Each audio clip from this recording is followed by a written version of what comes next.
안녕하세요, 여러분. 지난주도 잘 지냈죠? 이제 꽃샘추위도 지나고 완연한 봄이 왔어요. 자, 나뭇잎 색깔도 제법 이제 푸르러져서 녹음이라는 단어를 떠올리게 되기도 해요. 그죠? 근데 이제 이번 주말 연휴가 시작이 되는데 코로나 상황을 생각하면 절대로 너무 함부로 돌아다니면 안 될 것 같아요. 이제 그게 좀 슬프긴 하죠. 그쵸? 근데 여러분들은 고3이다 보니 마음 들뜨지 않고 공부에 최선을 다해야 되는 시기이니까 너무 슬퍼하지 마세요. 자, 최근에 선생님은 국제과목 수업 준비하면서 어떤 소망이 하나 생깁니다. 뭐냐면 선생님 자식 중에 누군가 하나는 국제기구에서 일을 하면 참 좋겠다. 그리고 선생님이 가르치는 학생들 중에 국제기구에서 일하는 학생이 나오면 참 좋겠다.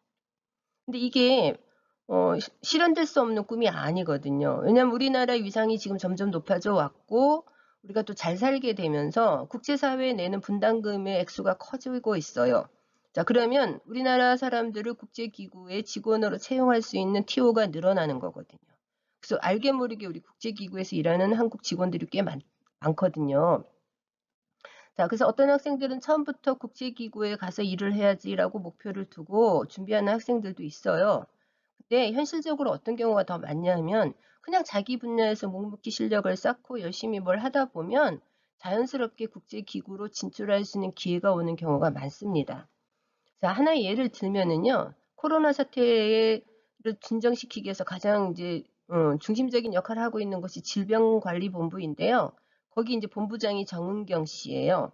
지금 이제 국내 여론이 어떻게 돌아가느냐면, 야, 정은경 씨를 차기 WHO 세계보건기구입니다. 예, 거기 사무총장으로 보내자. 이런 여론들이 이제 들썩들썩거리고 있거든요. 뭐 그도 그럴 것이 우리가 이미 WHO는 예, 사무총장을 이상욱 씨라고 배출한 바가 있었어요. 그죠? 자, 그러니까 뭐 그것이 꿈 같은 소리는 아니라고 보는 거죠. 자, 그다음 더군다나 이 요번에 코로나 사태를 보면서 우리가 선진국이라고 믿었던 미국, 유럽 이런 사회가 꼭 그런 것만은 아니야. 라는 생각과 함께 우리나라의 역량이 우리가 생각했던 것보다 훨 크구나 라고 하는 것을 여러분이 아마 보았으리라고 봅니다. 자, 그래서 우리가 여러분들이 활동하는 시기가 되면 더더욱 우리나라의 위상이 높아져야 되지 않겠어요? 자, 이렇게 되면 정말 한국 사람들이 국제기구에서 일을 하는 뭐 경우도 되게 많을 거고 더 나아가서 우리가 이제 소망해 보자면 예, 뭐 유엔 같은 데서 쓰는 공용어 안에 한국어가 들어갈 수도 있지 않겠어요? 기분 좋은 상상이죠, 그죠? 자, 이렇게 서론이 좀 길었죠. 이제 본격적으로 수업 들어가 보도록 할 텐데요. 이번 시간은 국제법과 국내법의 관계에 대한 겁니다. 자, 이 국제법과 국내법의 관계는 지난 시간 수업 말미에 잠깐 그 비교표를 보면서 설명을 한 적은 있긴 한데요. 좀 보러 들어가 보도록 하겠습니다. 자, 먼저 논문을 한번 이렇게 저렇게 뒤지다 보니까 이렇게 이미지가 뜯겨 있어서 보는 거예요. 자, 여기에서 보면 국제법이 어떤 순서로 발전해 왔느냐 하면 자, 두 개의 국제법과 국내법이 서로 충돌하는 경우들이 요즘 많이 생기거든요. 자, 그럴 때 우선은 국내법 이론론으로 우위의 이론론으로 시작을 해서 점차 이원론으로 그리고 현재는 국제법 우위 쪽으로 좀 이렇게 논의들이 진행되고 적용의 범위도 좀 확장되고 있다 이런 것을 볼 수가 있습니다. 자, 그럼 여기 이 논문은 이제 우리가 다 볼 수는 없고 이제 그런데요. 우리가 조금 이따 보게 되는 이론론, 이원론 볼 텐데 여기는 이제 이원론부터 얘기를 하고 있잖아요. 그죠?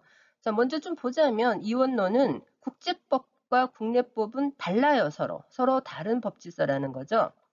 자, 그래서 그냥 국내법에 대해서 국제법의 독자성을 인정을 한다 이런 것이죠. 자, 이거 좀 약간 이상적인 거긴 하지만 그래서 서로 만들어지는 과정도 다르고 적용의 대상도 다르기 때문에 그냥 상충될 여지가 없다. 자, 뭐 이렇게 얘기를 해요.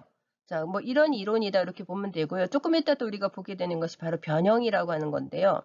때에 따라서는 국제법이 국내법으로 적용이 될 때가 있다 한다면 예, 변형, 어떤 뭔가 수정 과정이라 그럴까? 예, 보조 과정들을 거친다. 뭐 이런 이야기지 않겠어요? 자, 이렇게 해서 보시다시피 이제 이런 국제법과 국내법의 관계에 대한 논문들이 꽤 있다라고 하는 것을 보고 이제 우리 교과서로 좀 들어가 보도록 하겠습니다. 자, 다음에 변형이론도 한번 찾아봤어요. 단어가 어려워서 그죠? 자, 요거는 이제 지식백과에서 예, 선생님이 따왔습니다. 자, 여기 국제법과 국내법을 별개의 독립된 법 질서로 취급하는 걸 이원론이라고 한 것을 방금 보았습니다. 그죠?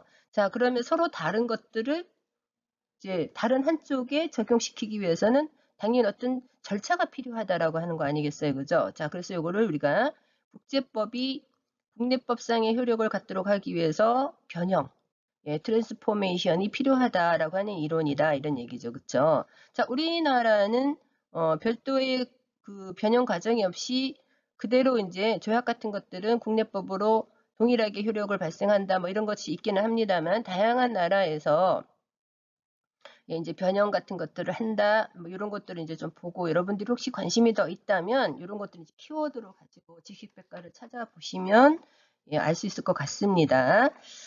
자, 그래서 이제 본격적으로 정말 우리가 이제 예, 교과서를 좀 보도록 하지요. 자, 지금 국제법과 국내법의 관계를 보는 관점을 보는 거예요. 그죠? 자, 우선은 아까 이론론 얘기했잖아요. 자, 그래서 한 가지 중심으로 본다는 것을 우리가 이론론이라고 보시면 돼요. 거기에 비해서 이원론은 양가가 더 서로 양쪽을 다 같이 본다 뭐 이런 것을 보시면 되는데 그렇지만 한 가지만을 본다 할 때 우선은 국내법 위에 이론론이 있었다는 거죠. 자, 이거는 이거입니다. 자, 국제법과 국내법의 이론적 관계에 대해서 양법이 통일적인 법질서를 형성하고 또한 양법 간의 국내법이 보다 상위적인 규범으로 존재한다. 이것만 기억하시면 될 것 같아요. 자, 그러니까 두 개의 법이 서로 혹시라도 충돌하는 경우가 있다면 국내법 위의 이론론은 당연히 국내법이 우선한다. 이런 얘기죠. 자, 그러면 국제법이 타당하기 위해서는 국내법의 법의 원리 이런 거에 말하자면 종속된다라고 보는 주장이다. 이렇게 보시면 될 것 같아요. 그죠? 자, 그런데 최근에는 국제법 위의 이론론이 많아지는 거죠. 자, 이거는 여러분이 생각해 보시면 왜 그럴까? 국내법이 역사적으로 먼저 국내법 위의 이론론이 나왔다라고 하는 거는 그렇게 옛날에는 국제 관계가 아주 복잡 미묘하고 폭넓지 않았기 때문에 국내법이 우선이었던 거예요. 근데 지금은 현재 세계화가 대단히 많이 진행되고 있고 예, 막 하여튼 세계 각국이 서로 막 이웃 사촌처럼 얽히고 설켜 있는 상황이기 때문에 자기 국내법 우선주의를 채택할 경우에는 갈등의 여지가 너무 많을 것 같아요. 자, 그래서 이제 점차 현대 추세는 국제법 우위의 이론론으로 가는 추세가 있다 이렇게 보시면 될 것 같고 우리도 이런 경우에 좀 많이 확장되고 있습니다. 자, 똑같이 이론론적인 입장을 취하기는 하는데요. 예, 여기는 국제법이 우위에 있다고 주장하는 것이죠. 자, 누가 주장했나 이런 거는 중요하지 않지만 기본적인 내용은 이제 단어에서 주는 뉘앙스상 충분히 이해할 수 있으리라고 봅니다. 자, 그래서 국제법과 국내법의 관계를 놓고 볼 때 이론론적인 관점이 있는데 그 이론론적인 관점에서 보다 우위에 있는 것이 뭐냐? 예, 국내법이 우위에 있다고 보는 거는 국내법 우위의 이론론이라고 하고요. 예, 국제법이 보다 더 위에 있다고 본다. 이걸 우리가 국제법의 이론론이라고 보는데 그럼 역사적으로 뭐가 먼저 나왔냐? 예, 국내법 우위의 이론론이 먼저 나왔다가 이원론을 거쳤다가 지금은 국제법 우위의 이론론이 조금 더 이렇게 확대되고 있는 추세다. 여기까지 여러분이 좀 간명하게 정리할 필요가 있겠습니다. 자, 그러면 이제 이론론에 약간 이렇게 대비되는 이원론을 주장한 사람이 누구냐? 여기 되게 고집스럽게 생긴 할아버지 한 분 계시죠? 자, 이분이 예, 하인리히 트리펠이라고 하는 독일의 국제법 학자라고 해요. 자, 딱 이름 자체가 상당히 독일적이죠. 그죠? 자, 그래서 이 이원론은 다원론 혹은 분립론이라고 하는데요. 자, 이거는 국제법하고 국내법은 법적 타당성이나 만들어지는 과정이 다른 별개의 독립된 법질서라고 보는 것이죠. 예, 우리 그랬잖아요. 국내법은 우리나라 국회에서 만들어지고 적용의 대상도 우리나라 국민이라고 놓고 본다면 국제법은 다양한 예, 그 국가들 사이에 뭐 조약이라든지 국제 관습이라든지 이런 것들이 법규범으로 정착되는 과정을 밟아오고 적용의 대상도 1차적으로 국가거든요. 뭐 국제 기구도 들어가고 최근에는 이제 법적 개인이라 우리가 법인이라고 하잖아요. 예, 이런 것들이 들어간다 하더라도 가장 우선적으로 규정되는 대상은 예, 국가 간이라고 보시면 될 것 같아요. 자, 이러니까 이원론적 입장에서는 국제법과 국내법은 서로 다른 법질서다. 그러니 서로 규율의 대상도 다르고 만들어지는 과정도 다르기 때문에 간섭하거나 충돌할 일이 없다. 그래서 문제가 발생하지 않는다. 자, 이 이야기를 할 때만 해도 상당히 국제사회가 좀 단순했던 시기여서 뭐이 정도 의견이 그럴 수도 있겠구나 동의를 얻을 수가 있었다고 봅니다.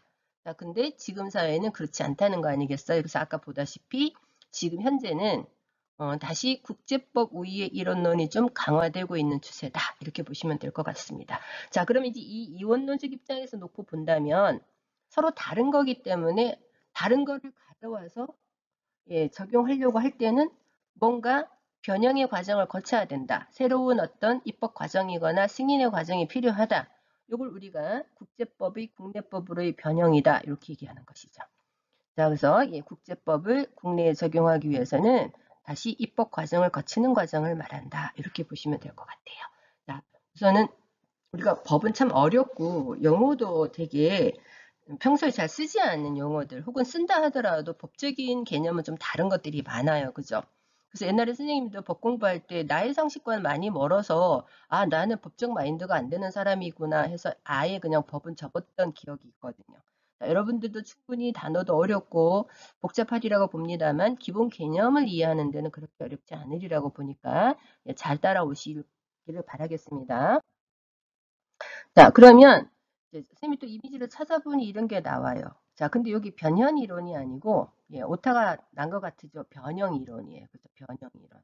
자, 요거는 변형 이론이라고 보시면 되겠습니다. 변형 이론. 형.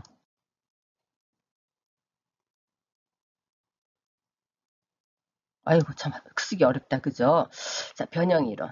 자, 그러니까 우리나라 같은 경우는 변형 이론을 기본적으로 사용하지 않아요. 우리는 국제법의 법적 성질을 그대로 유지한 채 우리나라의 국내법으로도 동일한 효력을 가진다. 이렇게 보고 있거든요. 그래서 한국, 미국, 뭐 일본, 기타 등등의 나라들이 수용 이론, 이걸 우리가 이제 변형의 과정을 거치지 않고 그대로 수용한다 해서 수용 이론. 우리 밑에 집행 이론이 있긴 합니다만 대체적으로 전 세계가 요거냐 저거냐라고 나뉘어서 크게 두 가지로 나눌 때는 수용 이론과 변형 이론으로 나눈다고 얘기를 해요. 자, 근데 변형 이론은 보다시피 서로 다른 법 질서이기 때문에 그대로 적용될 수는 없고, 뭔가 사후적으로 변경을 하거나 승인의 과정을 거친다. 이게 바로 이제 변형 이론이라고 본다면, 영국, 노르웨이, 덴마크, 스웨덴, 캐나다 등등등 이런 나라들이 이런 입장에 있다 이렇게 보시면 될 것 같습니다. 자, 요거는 외우라고 주는 거 절대로 아니에요. 이렇게 국제법과 국내법을 어떻게 적용시키느냐에 따라서 각 국가마다 입장과 해석들이 많이 다르구나. 그만큼 국제법은 좀 미묘하고 좀 까다로운 어떤 것이구나. 이렇게 뭐법 자체가 그런 성격을 갖고 있긴 합니다만 이제 그걸 이해하고 그냥 넘어가면 될 것 같아요.